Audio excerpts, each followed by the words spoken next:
Tidak ada hari mualaf sedunia dengan ucapan selamat hari mualaf sedunia tanggal 25 Desember. Ya, tidak ada. Itu hanya aksi atraksi orang-orang intoleran. Orang intoleran yang selalu bikin gaduh, ya. Dia mabok agama, padahal dia nggak ngerti agama. Dia cuma merusak agama. Wabil khusus Islam, ya dirusak sama dia. Banyak umat yang terpengaruh, ya. Tolak hari mualaf sedunia tanggal 25 Desember itu. Oke? Cerdas yuk. 25 Desember Natal diganti hari mualaf sedunia. 25 Desember hari mualaf sedunia diganti hari baptis sedunia. Dibaptis dalam nama Bapa, Putra, dan Roh Kudus karena banyak jiwa-jiwa datang kepada Tuhan Yesus Hamasiah. Oh, haleluya, haleluya. Ada tanggal yang bagi umat Kristen itu sangat sakral. Mau kalian begal? Memperingati hari mualaf sedunia 25 Desember. Maunya apa sih ini saudara-saudara muslim saya Jarul login? Kan dalam satu tahun itu ada 365 hari. Kenapa antum memilih tanggal 25 Desember gitu loh? Ini kan insensitif. Pertama hanya akan memperpanas kerukunan umat beragama, kemudian juga bisa mencederai nilai-nilai toleransi. Cobalah tunjukkan sedikit empati gitu. Dari data yang saya dapat, populasi muslim Indonesia itu terus menurun dengan berbagai alasan. Salah satunya karena banyak orang yang meninggalkan Islam. Bisa antum bayangin nggak? Kalau misalnya orang-orang yang keluar Islam ini melakukan hal yang sama dengan antum, mendeklarasikan hari murtad sedunia, dan tanggal yang dipilih adalah tanggal 12 Rabiul Awal, tanggal di mana Nabi Muhammad SAW dilahirkan. Apa reaksi antum? Pasti tantrum. Pemuka agamanya aja seperti ini, apalagi pengikutnya. Ingat Pak, semakin Anda menghujat, membenci, dan merendahkan umat Kristen, umat Katolik, maka semakin banyak juga pengikut Anda yang pindah haluan alias murtad. Itu karena siapa? Pikir aja sendiri. Semoga sadar. Tuhan Yesus memberkati. 25 Desember, hari mualaf sedunia. Ya nggak apa-apa bang, lanjut aja. Ya nggak ada yang keberatan. Tapi nggak apa-apa dong, saya mau bertanya dulu ya kan. Oke? Sebelum tanggal 25 Desember itu, kalian tetapkan menjadi hari mualaf sedunia. Abang percaya yang mana nih? 25 Desember hari kelahiran Yesus Kristus atau kelahiran Dewa Matahari? Saya yakin abang nggak percaya kalau 25 Desember itu hari kelahiran Yesus Kristus. Dan saya juga nggak mau maksa supaya abang percaya. Jadi, kalau kalian sudah menetapkan tanggal 25 Desember itu hari mualaf sedunia, apakah itu artinya kalian mengikuti hari kelahiran Dewa Matahari? Ini saya cuma tanya loh ya. Cuma tanya. Salam saudara-saudaraku yang terkasih di dalam Yesus Kristus.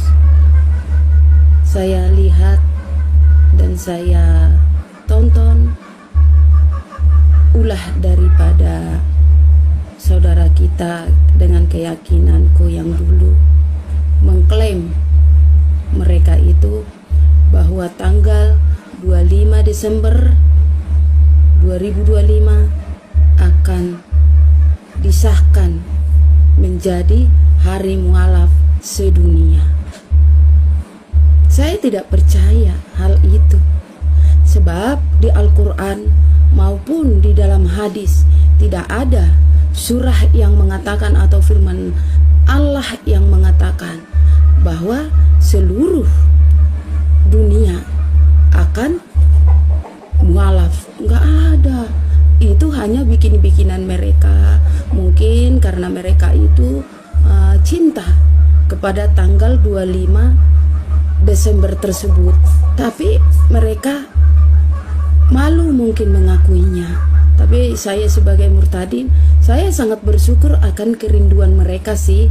Tapi kita akan terbuka hati kita untuk menerima mereka semua. Percayalah, hanya Yesuslah yang berfirman di dalam Filipi 2 ayat 10 sampai 11. Supaya di dalam nama Yesus bertekuk lutut segala yang ada di langit dan yang ada di atas bumi dan di bawah bumi, dan segala lidah mengaku bahwa Yesus adalah Tuhan.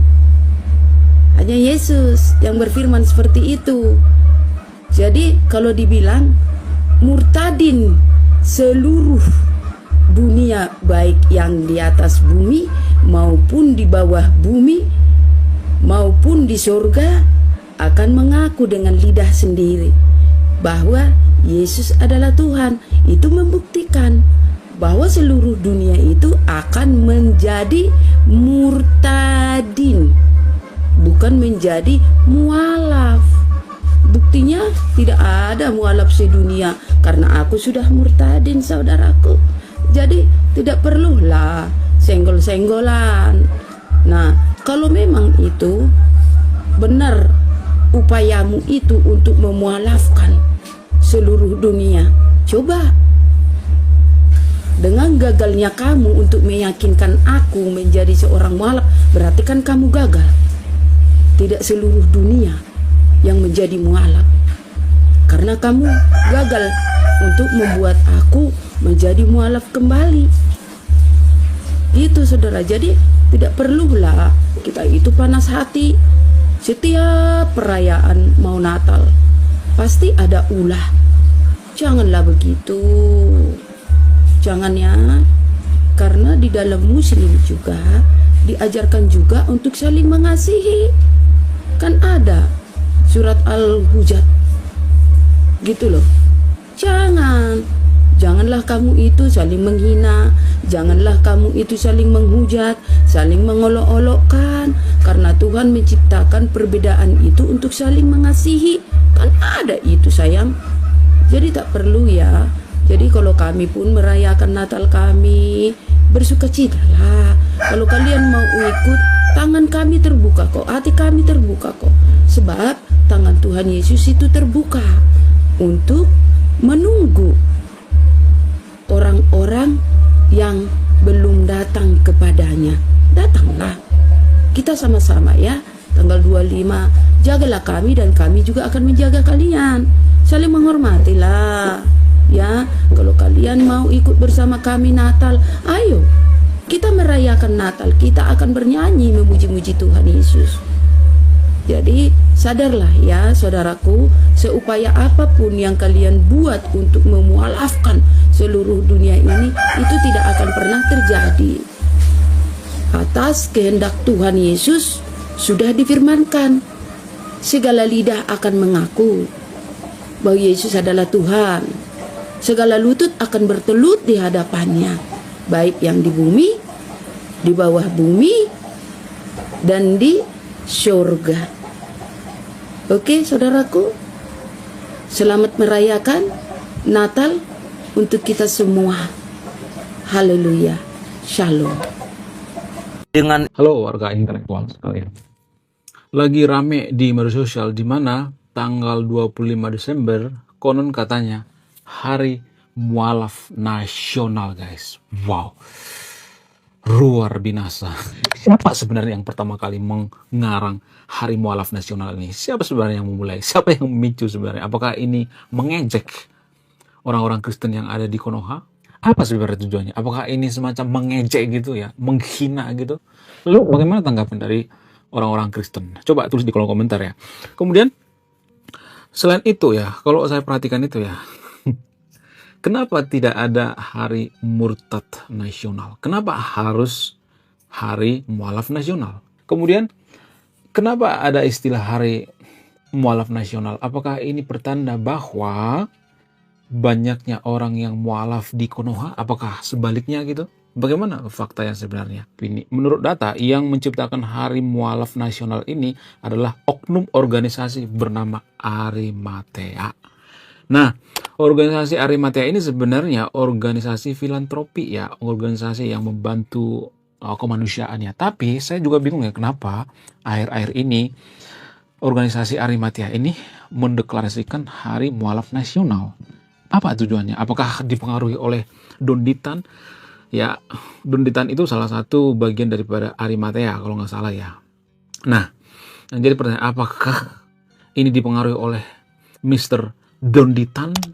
Apakah Don Ditan ini sangat berpengaruh? Jadi kalau saya perhatikan ya, Don Ditan yang ada di Konoha itu, kalau saya perhatikan tuh bernafsu banget gitu ya, memualafkan semua warga Konoha. Nah, yang jadi pertanyaan, kenapa ada istilah Hari Mualaf Nasional. Apakah ini mengejek atau tidak? Bagaimana fakta yang sebenarnya? Bagaimana data yang sebenarnya? Apakah mereka panik gitu? Ya, apakah ini pertanda bahwa banyak orang yang mualaf gitu? Apakah ini pertanda bahwa orang banyak yang murtad gitu? Jadi gini guys ya, berdasarkan data, saya akan tampilkan data di sini ya. Jadi kalau mau bantah, bantah aja ya. Jadi jangan bantah pakai opini pribadi. Maksudnya bantah pakai data ya. Referensinya dari mana gitu ya. Jadi saya akan tampilkan datanya di sini. Jadi tahun 2009, 2008 ya, kemudian tahun 2014. Nah, 2014 itu puncaknya, yaitu sekitar 88%, hampir 90%. Sekarang balik lagi ke 87%. Jadi artinya ada penurunan 1%. Kalau misalnya mengatakan, oh cuma 1% doang, 1% dari 240 juta berapa? Coba kalikan, 1%-nya itu 2,4 juta orang guys. Bagaimana dengan agama Kristen? Jadi sekitar tahun 60-an itu cuma 8-7% ya. Sekarang sudah 10% ya. Kristen Protestan ya, bukan Katolik ya, Kristen Protestan. Ada kenaikan ya cuman 2% ya, nggak jadi masalah ya. Kalau misalnya naik ya, saya tuh nggak ada urusan ya, naik aja gitu, saya nggak ada misalnya nih merasa gembira gitu, nggak. Jadi saya tuh benar-benar netral, saya nggak ada urusan ya kalau mau naik turun dan segala macam, saya nggak ada urusan. Jadi itu artinya saya benar-benar netral gitu, saya tidak berpihak.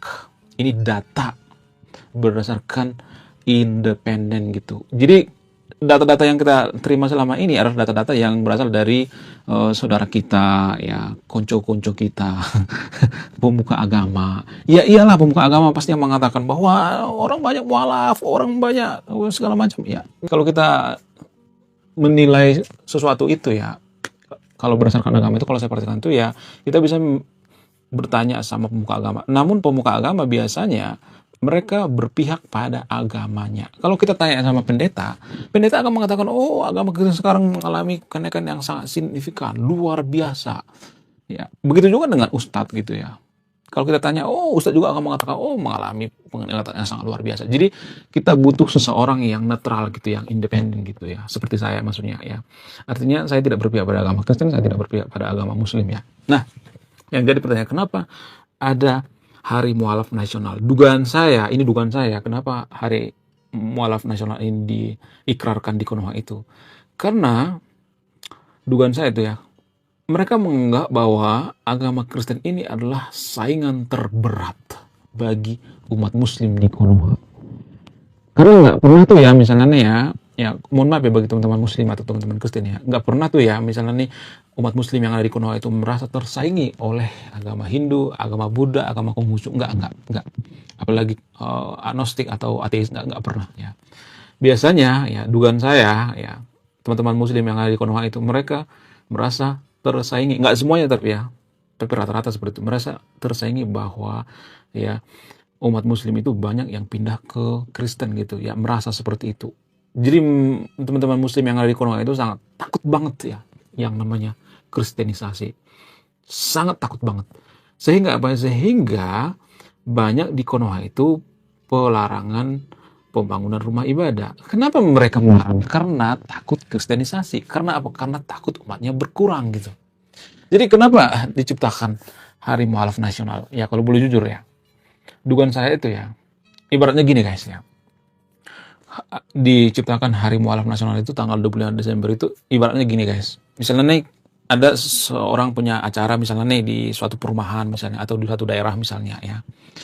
Misalnya nih ya ada nonis misalnya bikin acara misalnya, acara Natal apa segala macam gitu ya. Terus tetangganya yang beda agama gitu ya, yang beragama mayoritas di Konoha misalnya. Lalu tetangganya ini langsung ya bikin musik dangdut yang sangat gede gitu ya, musik dangdutan. Lagi acara di rumah nonis, bikin musik atau dangdut yang sangat gede. Nah, perumpamannya seperti itu guys.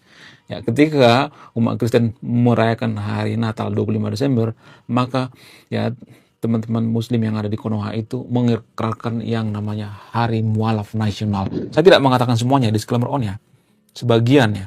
Nggak semua umat Muslim seperti itu ya, tapi ya pada 25 Desember itu selalu ada memperingati Hari Mualaf Nasional. Jadi seperti itu perumpamannya guys ya. Jadi merasa tersaingi gitu ya, gerah gitu ya. Ya dia nggak mau ada kristenisasi dan lain sebagainya. Itu kalau saya perhatikan ya. Karena umat muslim yang ada di Konoha itu merasa bahwa Kristen ini adalah saingan terberat. Saingan yang paling susah ditaklukkan. Kenapa? Karena di dunia itu umat Kristen nomor 1. Nomor 2 itu umat muslim. Jadi ada persaingan yang sangat ketat sekali gitu. Ya, ibarat sepak bola itu antara Real Madrid versus Barcelona. Itu kalau saya perhatikan. Ya, jadi ada persaingan yang sangat-sangat luar biasa gitu ya. Ibarat pemilihan presiden antara Pak Prabowo dengan Pak Jokowi zaman dulu ya. Nah, ada persaingan yang sangat ketat sekali. Karena apa? Karena jumlahnya nggak terlalu banyak ya, suaranya nggak terlalu banyak ya. Jadi itu perumpamannya guys ya. Nah, karena ada persaingan antara Muslim dengan Kristen ya di seluruh dunia, maka ada semacam gesekan-gesekan gitu ya. Tapi kalau saya perhatikan itu ya, mohon maaf ya bagi teman-teman Muslim dan teman-teman Kristen ya, mohon maaf sebesar-besarnya. Kalau saya perhatikan itu ya, kita tuh lebih berfokus pada mualaf gitu ya, berfokus pada murtad dan lain sebagainya. Kenapa kita nggak fokus aja terhadap kemajuan bangsa kita? Apakah bangsa kita akan bisa menjadi negara maju kalau di Konoha itu mayoritas Muslim 100% gitu? Coba saya mau nanya sama yang nonton video ini, apakah itu jaminan atau tidak? Kalau misalnya ada yang mengatakan, oh jaminan, nanti kita akan mendirikan negara agama. Misalnya nih ya, misalnya ini hanya contoh ya, saya tidak mengatakan bahwa kita harus mendirikan negara agama ya. Ya kalau kita 100% Muslim, kita akan menjadikan negara agama ya. Dan kita akan 100% Muslim. Apakah itu jaminan kita menjadi negara maju? Dugaan saya enggak. Karena kalau kita perhatikan misalnya nih, Irak ya, Iran, itu hampir 100% Muslim guys. Ya, kemudian Suriah, Afghanistan gitu. Apakah mereka damai? Enggak. Jadi nggak ada jaminan bahwa kalau misalnya nih ya kita tuh 100% Muslim, nggak ada jaminan damai, nggak ada jaminan. Kalau misalnya ada mengatakan, oh itu negara lain seperti Dubai, Qatar dan sebagainya. Dubai dan Qatar itu pisah dari negara-negara Arab itu guys. Itu kan negara-negara Arab ya, pisah dari Arab Saudi itu. Walaupun satu agama ya. Dulu Arab Saudi kan ya satu negara dengan Oman ya, dengan Dubai dan lain sebagainya. Qatar. Tapi mereka pisah tuh walaupun satu agama. Jadi apakah ada jaminan gitu kalau kita menjadi negara maju itu harus semuanya Muslim gitu? Come on. Tolonglah ya, please yang nonton video ini, mari kita berpikir rasional. Jadi kalau kita fokus terhadap mualaf, murtad gitu, apakah itu produktif? Menurut saya enggak produktif banget ya. Jadi ini seperti kurang produktif ya kalau saya perhatikan. Ya akan lebih produktif kalau kita fokus terhadap kemajuan bangsa. Gimana bangsa kita supaya maju ya, gimana supaya kemiskinan berkurang. Itu yang kita fokuskan. Ya kita sebagai kaum intelektual jangan fokus terhadap mualaf. Emang kalau misalnya nih ya mualaf semuanya gitu ya, apakah semuanya akan baik-baik aja? Enggak tuh. Buktinya kalau saya perhatikan koruptor yang ada di Konoha itu ya rata-rata beragama kok. Saya tidak berpihak pada agama tertentu ya. Kalau saya perhatikan nih rata-rata koruptor itu beragama kok.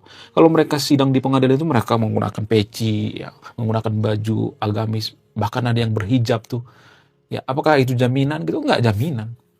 Jadi, tolonglah, please lah yang nonton video ini ya. Kalau saya perhatikan itu ya, Konoha itu bukan kekurangan orang yang rajin ibadah. Bukan. Dan ini sangat penting sekali ya. Konoha itu bukan kekurangan orang yang rajin ibadah, rajin berdoa. Karena Konoha itu adalah salah satu negara paling rajin berdoa di dunia. Tapi, Konoha tidak maju-maju. Itu artinya, mohon maaf ya, saya tidak nyuruh yang nonton video untuk tidak berdoa ya. Kita itu sebenarnya sudah kelebihan doa gitu ya, sudah kelebihan ibadah. Ya, kita itu sebenarnya yang dibutuhkan itu adalah pelaksanaan, kejujuran, integritas. Kita tidak akan bisa menjadi negara maju kalau kita gotok-gotokan terus ya antara Muslim dengan Kristen gotok-gotokan gitu ya, berebut umat gitu ya, seperti berebut member gitu ya, seperti asuransi ya, tarik-tarikan gitu. Kita tidak akan bisa menjadi negara maju guys.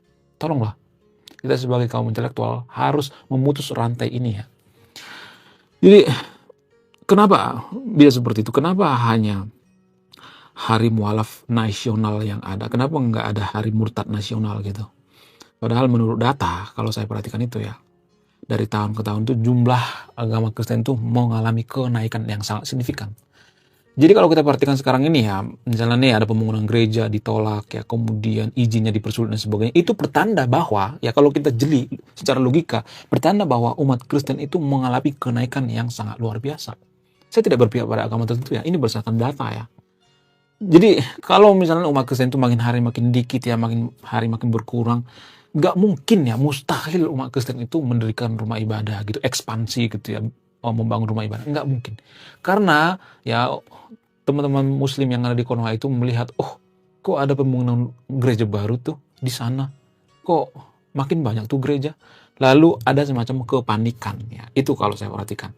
Jadi rahasianya saya bongkar di sini ya. Karena umat Kristen itu mengalami kenaikan yang sangat luar biasa ya. 2% itu luar biasa loh guys, dari tahun 60-an. Umat Muslim nggak pernah ya naik lonjakan sampai 2% gitu, sampai 3%, nggak. Dari tahun 60-an itu 88% ya, kemudian 87% ya. Gitu-gitu terus ya. Ya. Jadi semenjak tahun 2015 umat Muslim stuck ya. Stuck di situ aja. Ya bertambah tapi karena kelahiran. Jadi ini lucu ya guys ya, kalau saya perhatikan ya. Di Konoha itu ya banyak orang mengatakan, oh banyak orang yang mualaf ya, makanya kita bikin hari mualaf nasional. Orang yang mualaf itu ya, ini saya bongkar ya, bongkar habis-habisan ya. Bongkar tanpa tendeng aling-aling ya. Jujur dari hati yang paling dalam. Orang yang mualaf itu kebanyakan orang yang nikah guys. Nikah, woi nikah. Bukan karena kesadaran mereka pindah agama, enggak. Ya kalau enggak masalah ekonomi gitu ya. Karena mereka melihat kalau misalnya ini mualaf akan dikasih karpet merah, akan dikasih podium misalnya, akan dikasih tempat untuk khotbah-khotbah gitu ya, ceramah-ceramah, sehingga mereka akan dapat duit yang banyak gitu ya, mereka akan jualan gitu ya. Kemudian karena dia seorang YouTuber gitu ya, biar subscribernya makin banyak gitu ya. Kalau baru mualaf itu kan subscribernya tuh banyak tuh ya, Masya Allah ya. Jadi warga Konoha kan gitu ya, Masya Allah ada orang mualaf nih ya, lalu di subscribe gitu. Cari subscriber guys, kalau boleh jujur. Jadi kalian tuh jangan mau ditipu gitu ya. Jadi ini semua karena ada kebutuhan gitu. Teman-teman Muslim jangan mau dikadalin gitu, jangan mau dikibulin gitu. Kalau ada orang mualaf itu, ya karena pernikahan itu yang paling pertama ya, karena urusan pusar ke bawah gitu ya. Itu yang paling utama. Kalau kesadaran nggak ada, jarang-jarang ya. Mungkin 1 dari 1 juta orang gitu ya. Karena pernikahan rata-rata. Nggak ada orang yang iseng-iseng pindah agama gitu, nggak ada. Karena pernikahan dan karena kelahiran. Jadi umat Muslim di Konoha itu kenapa ya makin hari makin banyak, itu karena pernikahan. Kemudian ya misalnya dari Kristen atau agama lain menikah terhadap agama Muslim gitu ya. Tapi sama aja ya, dari Muslim ke Kristen juga ada kok yang menikah, tapi diam-diam gitu, biasanya nggak viral gitu ya. Karena apa? Karena takut digeruduk gitu ya, takut dihalalkan darahnya ya. Di Konoha kan gitu ya. Ini yang di Konoha ya, bukan Indonesia ya. Tapi nggak urusan dengan orang Indonesia. Orang Indonesia itu anti kritik guys ya. Sedikit saja kita kritik maka akan kencang-kencang kelanjutan berjamaah ya gitu ya. Jadi ini hanya di Konoha ya guys ya. Jadi kalau saya perhatikan itu ya, jujur ya, dari tahun 2015 sampai sekarang ini umat Muslim itu stuck, nggak ada peningkatan. Ya naik, tapi apa ya, karena pernikahan dan kelahiran ya, karena anaknya banyak gitu ya. Itu kalau saya perhatikan. Dan kalau saya perhatikan sekarang ini, anak-anak Gen Z atau anak-anak milenial itu kan biasanya anaknya dikit ya, nggak terlalu banyak memproduksi anak gitu ya. Mereka sudah berpendidikan ya, mereka sudah sadar gitu bahwa banyak anak itu sebenarnya bukan banyak rezeki gitu ya. Itu prinsip zaman dulu. Kalau zaman sekarang banyak anak itu banyak tanggungan gitu ya. Jadi kalau saya perhatikan ya, nanti ya 10 tahun atau 20 tahun lagi jumlah umat Muslim yang ada di Konoha itu akan mengalami penurunan. Karena apa? Karena kelahiran ya. Bukan karena banyak orang murtad ya. Disclaimer on ya, saya tidak berpihak pada agama tertentu ya. Karena apa? Karena kelahiran menurun ya. Itu kalau saya perhatikan. Kemudian karena apa lagi? Kenapa umat Muslim itu stuck gitu ya jumlahnya? Karena bermunculan ulama-ulama yang nggak jelas gitu, seperti, mohon maaf ya, seperti Pak Habib Rizik ya, Habib Bahar ya, yang teriak-teriak yang nggak jelas gitu. Kalau zaman dulu kan, kalau saya perhatikan ya, waktu saya kecil itu ya, saya nonton di TVRI di Hitam Putih itu ya, ceramahnya bagus-bagus aja ya. Kalau saya perhatikan ceramah-ceramah ustadz daripada Konoha, kalau saya perhatikan. Kalau sekarang ini kan, ya siapa aja bisa ceramah gitu ya. Kalau followernya banyak, ya nanti dipersilahkan ceramah gitu. Kalau di zaman dulu kan nggak seperti itu ya. Harus punya kapabilitas, disaring ya. Pemerintah menyaring pada saat zaman Orba ya. Jadi saya itu lahir di zaman Orba guys. Saya mengalami zaman Orba guys ya. Jadi itu kalau saya perhatikan. Dari tahun 2014 stuck. Kemudian yang paling parah itu ya, yang paling banyak orang pindah ke Kristen itu atau murtad itu pada saat kasus Ahok. Banyak tuh. Di situ ada lonjakan ya. Jadi kalau ibaratkan dengan tren ya, peningkatan. Nah, di situ tuh puncaknya ya, perpindahan. Tahun 65 ya ada perubahan juga ya. Kemudian tahun 2017 ada perubahan pada saat Ahok di penjara. Ada itu perubahan. Ya, tapi kan kalau saya mengatakan seperti ini nanti pasti saya dikata-katain, "Oh, kamu pro Kristen, oh kamu Zionis ya. Kamu pro Israel." Enggak, saya enggak pro agama apapun sih. Makanya saya katakan saya itu sekuler. Saya memisahkan antara agama dengan negara, agama dengan urusan pribadi. Saya memisahkan, saya tidak menggabung-gabungkannya. Saya orang yang sangat-sangat sekuler, guys ya. Tapi saya tidak nyuruh yang interview untuk sekuler ya. Karena gini, guys. Enggak semua hal ya kejadian di dunia ini bisa dikaitkan dengan agama. Enggak semua hal. Ada banyak hal ya yang bisa kita selesaikan dengan pemikiran rasional ya, pemikiran logis dan sebagainya. Contoh misalnya banjir ya. Jadi di Konoha itu kan banjir itu kan, maka warga Konoha akan mengatakan, oh itu karena takdir. Misalnya banjir di Sumatera ya, oh itu karena takdir. Enggak, saya tidak mengatakan ini takdir. Menurut saya pribadi, banjir itu terjadi karena apa? Karena kelalaian manusia. Bisa dikalkulasi secara rasional. Kenapa terjadi banjir di Sumatera? Karena apa? Karena deforestasi, karena pengalihan ya lahan hutan menjadi lahan sawit.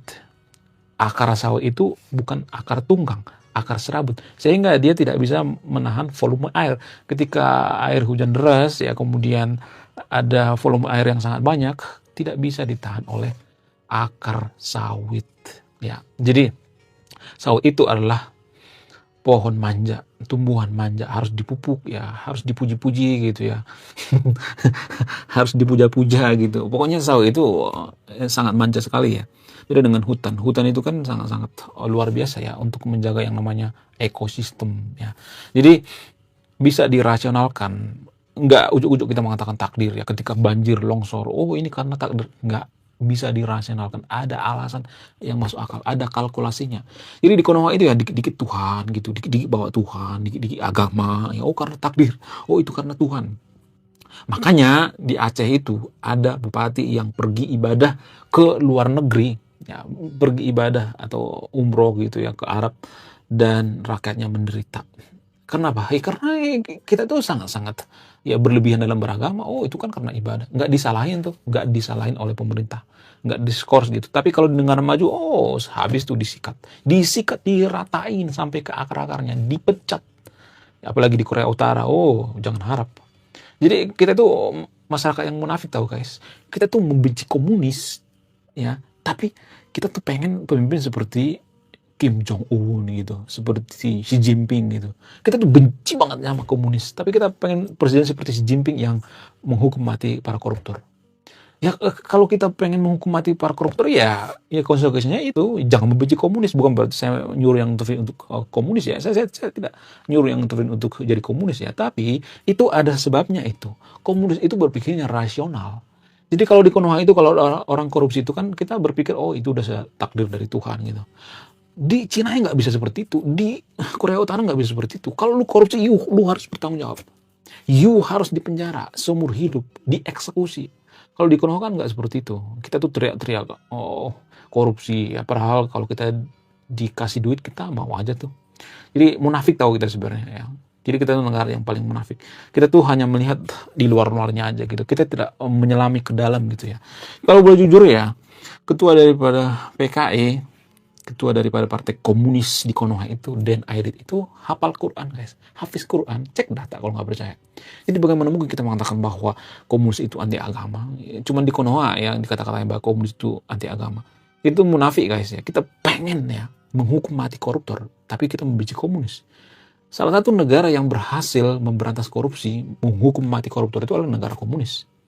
Ya, China, Vietnam, Korea Utara itu salah satu negara yang menghukum mati koruptor. Jadi kalau kita pengen hukum mati koruptor ya jangan munafik gitu ya. Oh kita tuh negara demokrasi guys, nggak bisa. Negara demokrasi itu adalah negara paling berisik gitu ya. Harus kompromi ini kompromi itu nggak boleh. Kalau misalnya ada koruptor tuh pasti ya pelanggaran ya, terkendala oleh HAM ya. Negara demokrasi itu kan sangat kuat ya HAM-nya, sehingga susah dihukum mati. Ya, jadi kita dulu negara yang paling munafik sedunia. Kita pengen perusak alam itu dihukum mati, tapi kita membenci komunis. Ya, komunis itu benda mati guys, ideologi.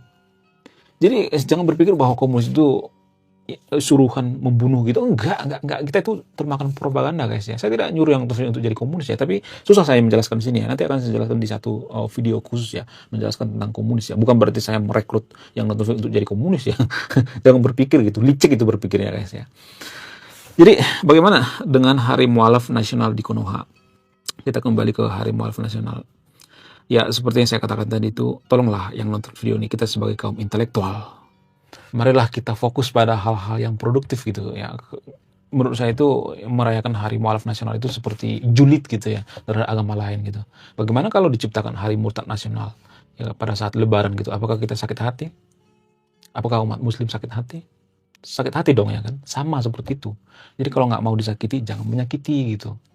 Ya. Jadi kalau saya perhatikan itu ya, ini yang bikin saya malas beragama gitu ya. Mohon maaf ya, saya tidak nyuruh yang untuk malas beragama. Gini guys. Orang yang beragama itu misalnya ya muslim ya, mereka akan mengatakan bahwa agama saya yang paling benar, agama saya yang paling suci, agama saya itu yang paling wow sedunia, nabi saya itu paling baik ya, kemudian saya itu sangat cinta dengan agama saya itu semakin bahagia ya, semakin toleransi dalam beragama, semakin diberkati, nikmat banget yang beragama muslim ini, pokoknya muslim itu adalah orang yang paling cerdas sedunia. Biasanya umat muslim mengatakan seperti itu, nggak semuanya tapi rata-rata seperti itu ya. Nah kemudian kalau misalnya ada orang Kristen ini mengatakan Kristen itu paling baik ya, agama kasih, mengasihi dan lain sebagainya, bla bla bla bla, pasti banyak juga nanti yang julid gitu, nggak suka gitu. Karena Pak, kalau boleh jujur, orang yang beragama di Konoha itu ya adalah orang yang paling egois gitu kalau saya perhatikan. Kalau misalnya dia mengatakan tentang agamanya gitu baik dan sebagainya, kemudian ada orang lain mengatakan bahwa agamanya juga baik, biasanya kesel gitu. Itu kalau saya perhatikan. Dan ini yang tidak saya suka dari orang yang beragama. Kenapa bisa seperti ini ya? Kalau misalnya nih ya, saya tidak berpihak pada agama tertentu ya. Misalnya nih ada muslim mengatakan agama saya yang paling benar, agama saya yang paling suci. Kemudian ada umat lain misalnya ya mendengarkan ocehannya misalnya, lalu dia kesal, bukan cuma agama lu yang baik, agama juga gue juga baik ya, agama Kristen itu baik ya, agama kasih ya, agama yang sangat-sangat banyak di dunia ya, banyak penemu orang-orang Kristen dan sebagainya, dibangga-banggain agama Kristen. Nah umat muslim juga ada aja yang nggak suka kan dengan hal seperti ini. Jadi ini paradoks orang yang beragama guys, ini yang bikin saya malas beragama. Kenapa? Karena egois banget gitu. Kenapa bisa seperti itu? Karena agama itu ya dirancang, terutama agama samawi itu, mereka dirancang atau didoktrin dari kecil bahwa Tuhan mereka lah yang paling baik gitu ya, Tuhan mereka yang paling benar gitu, Tuhan agama lain sesat gitu, sehingga terjadi yang namanya gesekan-gesekan karena didoktrin bahwa agama kita yang paling benar gitu. Dalam agama Kristen itu seperti itu kan. Makanya ada ayat yang mengatakan akulah jalan kebenaran. Ya kan teman-teman Kristen, mohon maaf ya bagi teman-teman Kristen ya, kita sebagai Kristen ya kalau misalnya teman-teman Kristen diharuskan jujur ya. Dalam agama Kristen itu ada istilah akulah jalan kebenaran. Yang mengatakannya seperti apa? Siapa? Ya Nabi Isa, Yesus kan. Itu artinya ya bahwa ya agama Kristen lah yang paling benar gitu. Bukan berarti saya mengatakan agama lain sesat ya, tapi itu bersih daripada agama Kristen kan. Mohon maaf, saya tidak berpihak pada agama tertentu ya. Saya harus jujur gitu. Saya nggak berpihak pada agama pun di video ini. Dalam agama Kristen ada seperti itu kan. Akulah jalan kebenaran. Kemudian dalam agama Muslim juga seperti itu. Ya, hanya agama Islam yang diridhoi gitu. Mereka menganggap bahwa ya Muslim lah yang masuk surga gitu. Jadi ya ini dualisme yang paradoks guys ya. Kalau boleh jujur ya. Jadi anda yang nonton video nih, kalau misalnya masih fanatik dalam beragama, masih terlalu membela agamanya, masih ada bias ya, belum keluar daripada bias itu ya, belum keluar daripada dogma-dogma atau doktrin-doktrin, nggak bisa memahami ini, nggak bakal bisa. Karena apa? Karena ini susah sekali, ini pekerjaan paling susah ya di Konoha kalau saya perhatikan. Ya agama Muslim mengatakan seperti itu, bahwa agama Islam lah yang paling diridhoi. Itu artinya bahwa agama lain yang nggak diridhoi ya kan? Ya nggak sih? Berarti agama Islam yang paling benar, yang masuk surga gitu. Agama Kristen juga seperti itu ya. Jadi agama-agama Abrahamik seperti itu, agama Yahudi juga mengatakan seperti itu. Ya, jadi ini yang menimbulkan namanya gesekan-gesekan. Kenapa terjadi gesekan-gesekan di Konoha itu? Apakah dipengaruhi oleh tradisi dan beragama? Sangat dipengaruhi ya. Jadi dugaan saya intoleransi itu bersumber daripada tradisi agama itu sendiri. Kenapa? Karena setiap agama menganggap bahwa agamanya yang paling benar, agama yang paling suci, Tuhannya yang paling benar. Hanya agamanya lah yang paling masuk surga. Kemudian agama lain juga seperti itu. Agama Kristen misalnya bahwa akulah jalan kebenaran. Agama yang paling benar gitu, agama Kristen yang paling benar. Jadi mohon maaf ya bagi teman-teman Kristen, bagi teman-teman Muslim ya, saya berusaha jujur di sini ya, saya tidak berpihak pada agama tertentu ya. Biar apa? Biar kita sadar, kita sebagai kaum intelektual harus menguliti gitu sampai ke akar-akarnya. Biar apa? Biar kita menjadi negara maju. Ya kalau kita gotok-gotokan ya, kita tidak akan bisa menjadi negara maju. Oke, sekian video ini, terima kasih sudah memahami. Saya kaum intelektual, salam rasional. Ibu siapa namanya ya? Ijaz Salam ya, atau wassalam ya. Gini Bu, ini kan Ibu buat komentar di atas tanggal 25 Desember hari mualaf sedunia sudah tercatat di setiap tahunnya, Ibu bilang gitu ya. Oke Bu, nggak masalah bagi kita. Mau itu nanti tanggal 25 Desember kalian buat hari mualaf sedunia, no problem bagi saya. Ya, silahkan ya. Cuman dalam hati saya itu gini, berarti seakan-akan ini orang ini secara tiba-tiba ikut ngerayain gitu tanggal 25 Desember nanti hari Natal itu ya. Mau kalian ngerayain itu hari mualaf sedunia kalian, ya udah rayain aja, nggak masalah buat kita, kok nggak ngaruh buat kita yang Kristen ya Bu ya. Salam waras Ibu.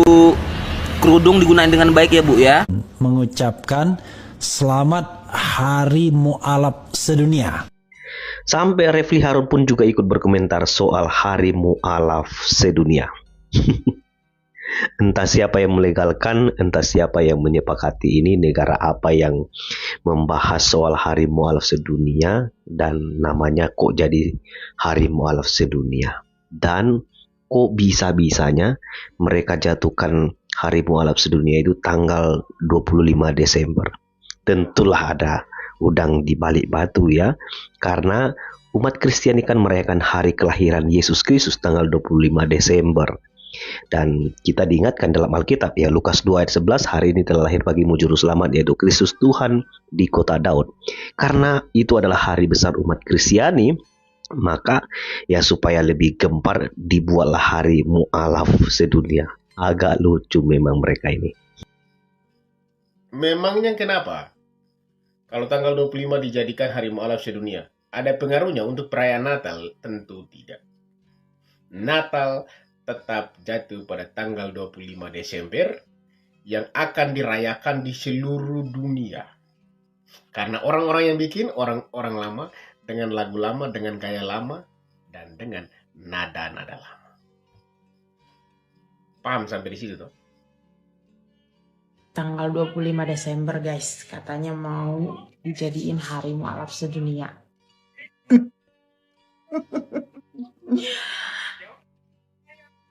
Terserah sih ya, mau hari mualaf sedunia, hari bangkit dari kubur sedunia, hari terjungkal sedunia. Cuman kenapa harus tanggal 25 Desember dan kenapa aku dengernya baru sekarang-sekarang ya? Emang atau dari tahun-tahun dulu udah ada gitu hari mualaf sedunia. Ini sedunia loh. Kalau senasional masih mending, ini sedunia. Udah koordinasi gitu sama negara-negara lain gitu. Ada aja. Guys, barusan gue nonton video untuk penetapan tanggal mualaf sedunia, dan itu jatuh pada tanggal 25 Desember. Kenapa sih harus tanggal 25 Desember gitu? Masih banyak bulan, masih banyak tanggal. Kenapa pas banget pas tanggal 25 Desember orang Kristen merayakan Natal? Supaya setiap tahun itu selalu ada aja yang aneh menurut gua. Salah satunya yang inilah. Tapi nggak apa-apa guys, walaupun tanggal 25 Desember ini mereka tetapkan sebagai tanggal dan hari mualaf sedunia, biarin aja. Karena kita orang Kristen itu diajarkan untuk sabar, menyayangi, walaupun pipi kiri mau ditampar, ya berikan juga pipi kanan. Bener aja. Diketahui bahwa pada tanggal 25 Desember telah ditetapkan menjadi hari mualaf dunia. Memang setiap menjelang perayaan Natal 25 Desember setiap tahun ada aja anomali atau ulah dari oknum-oknum dan orang-orang seperti ini. Kalau tahun-tahun lalu mereka bilang kalau merayakan atau mengucapkan Natal itu haram, maka orang-orang seperti ini sekarang mengatakan 25 Desember yang adalah hari raya Natal itu ditetapkan menjadi hari mualaf sedunia. Saya nggak tahu motivasinya apa, tapi minimal kalau mau menetapkan 25 Desember itu menjadi hari mualaf sedunia, maka pakai kalendermu sendiri, jangan pakai di kalender kami. Seluruh dunia, kalender yang kamu pakai sekarang, yang seluruh dunia pakai sekarang adalah kalendernya Yesus Kristus. Makanya 2025 Masehi artinya 2025 tahunnya Mesias. Ya, seluruh dunia ini menggunakan kalendernya Yesus Kristus, berpusat kepada Yesus Kristus, yaitu kalender Gregorian. Jadi 25 Desember yang adalah perayaan Natal kelahiran Yesus Kristus itu adalah sah dan soheh di kalender orang Kristen yang kebetulan dipakai seluruh dunia ini. Nah, kalau kamu mau ngubah 25 Desember menjadi hari mualaf sedunia, jangan pakai di kalendernya orang Kristen, buat di kalendermu sendiri, kalender Hijriah. Jangan di kalender kami, Pak. Kalau berani ngide, kalau berani buat ide-ide aneh seperti itu, ya modal dikit dong. Buat di kalender kalian, jangan di kalender kami. Ya. Karena memang seluruh dunia ini menggunakan kalendernya kekristenan. Berpacu kepada itu secara global dipakai. Jadi jangan pakai bulan Desember, jangan pakailah kalender Hijriah. Kalau mau ngide-ngide mualaf-mualaf tuh. Ya. Heran saya, ada aja orang-orang seperti ini. Ya, di negara ini orang-orang tuh udah mulai mau merayakan Natal bersama. Seperti kemarin ada ide dari Kementerian Agama untuk merayakan Natal bersama. Kita jadi udah mulai hangat gitu. Tapi ada aja orang-orang seperti ini yang jadi tampil beda sendiri gitu. Ya. Jadi kalau mau menetapkan 25 Desember jadi hari mualaf sedunia, jangan di kalendernya orang Kristen, Pak. Ya, kebetulan kalender orang Kristen itu dipakai seluruh dunia. Dan Bapak pun hari ini sedang dihitung, bahkan KTP identitas kartu keluarga yang kalian punya, itu dihitung menurut kalendernya Yesus Kristus sendiri. Bukan pakai Hijriah. Ya. Jadi saran saya, sebelum ngide-ngide yang aneh-aneh, modal dulu. Ya. Aku justru excited ya kalau 25 Desember konon dicanangkan sebagai hari mualaf oleh kelompok sebelah. Menurutku ini pertanda baik karena sejarah mencatat salah satu cara kerja Tuhanku adalah jurus pembalikan. Sepanjang Alkitab, Allah nggak pernah panik menghadapi provokasi manusia. Ia nggak sibuk membalas. Ia membiarkan skenario manusia berjalan lalu membalikkan hasil akhirnya. Ambil contoh saja dari kitab Esther. Di kerajaan Persia ada seorang pejabat tinggi culas namanya Haman. Dia punya kuasa, punya akses politik, dan didukung oleh sistem. Dengan licik, ia mencanangkan satu hari resmi untuk membantai seluruh orang Yahudi. Tanggalnya ditentukan, surat edaran kerajaan disebarkan. Semuanya tampak sah, legal, dan gak terbendung. Bahkan Haman menyiapkan tiang gantungan untuk Mordekai, pamannya Ratu Esther, orang yang paling dibencinya. Tapi apa yang terjadi? Tiba-tiba saja hari pembantaian itu dibalikkan menjadi hari kemenangan. Tiang gantungan itu dipakai untuk Haman sendiri, yang hendak dimusnahkan justru dipelihara kerajaan, yang ditekan justru ditinggikan. Alkitab mencatatnya begini, duka cita mereka berubah menjadi sukacita, dan hari perkabungan menjadi hari gembira. Esther 9 ayat 22. Perhatikan polanya.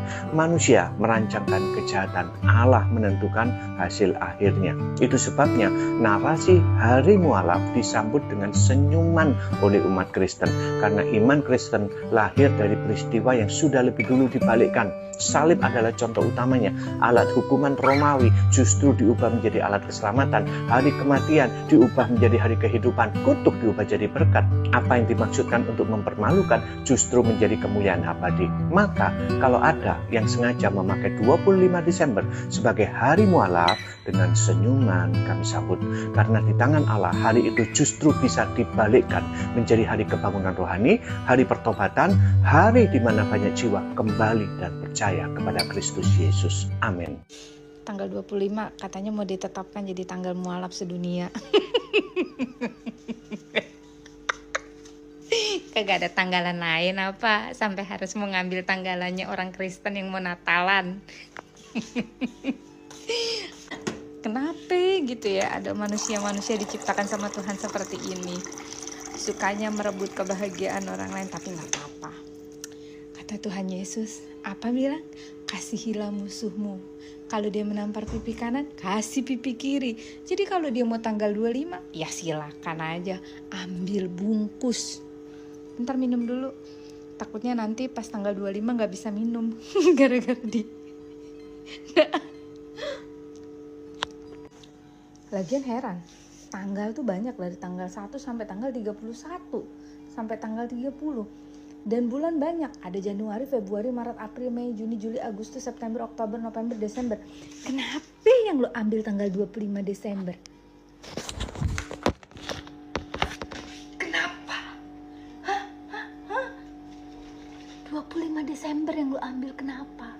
Hah? Kenapa? Sebenarnya lo tuh pengen merayakan Natal kan, pengen ikut kan? Tapi nggak bisa, jadi mencari cara lain dengan bilang tanggal 25 Desember akan dijadikan hari mualaf sedunia. Kalau mau ikutan Natalan nggak apa-apa, ikut aja. Mau jadi center kelasnya juga nggak apa-apa kok, ikut aja. Gak usah begitu, gak usah malu sama kita mah, gak usah. Kayak sama siapa aja. Udah. Salam toleransi buat kita semua ya. Bye-bye. Maka hari spesial mereka, kita ajak generasi kita juga melakukan sesuatu yang istimewa. Maka dirayakan hari mualaf sedunia. Debat-debat aja, berdakwah aja, jangan kita menimbulkan gesekan. Kan banyak pendeta-pendeta yang akhirnya komplain. Kenapa ini kok hari mualaf sedunia tanggal 25? Coba kita pernah membayangkan nggak ketika misalnya nanti hari Isra Mi'raj, mereka juga merayakan hari kenaikan Paulus misalnya, ya di tanggal yang sama. Ketika kita merayakan Idul Fitri, mereka merayakan Idul Patah misalnya. Pasti kan kita juga tersinggung loh. Kita rayakan Idul Fitri, mereka merayakan Idul Patah misalnya. Ketika kita merayakan Idul Adha, mereka juga buat hal yang sama. Coba, ya sebelum kita melakukan sesuatu, coba pikirkan terlebih dahulu.